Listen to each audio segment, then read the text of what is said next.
কারণে এই সরকারকে পদত্যাগ করতে হবে এবং অচিরেই জাতীয় নির্বাচন ঘোষণা করে এই সরকারের ক্ষমতায় থাকার কোনো অধিকার নেই। এই সরকারকে পদত্যাগ করতে হবে এবং অচিরেই জাতীয় নির্বাচন দিতে হবে।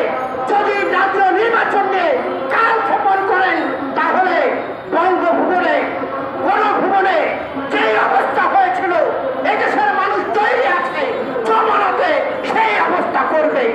আপনারা নির্বাচন নিয়ে মানুষের গণতন্ত্র নিয়ে খেলা করবেন, তলে তলে আওয়ামী লীগকে পুনর্বাসন করার জন্য ব্যস্ত হবেন, তলে তলে বিভিন্ন জায়গায় কমিশন বাণিজ্য করবেন, সেটা এদেশের মানুষ হতে দেবে না।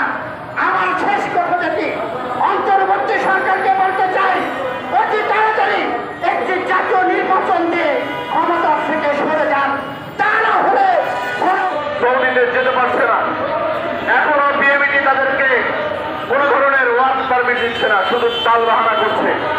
গত 2 দিন আগে প্রবাসী কল্যাণ মন্ত্রণালয়ের উপদেষ্টার একান্ত সচিব সারেয়ার আলমের সাথে আমি কথা বলি যে আপনারা কেন এখনো তাদেরকে এই 3000 কর্মীদেরকে ওয়ার্ক পারমিট দিচ্ছেন না।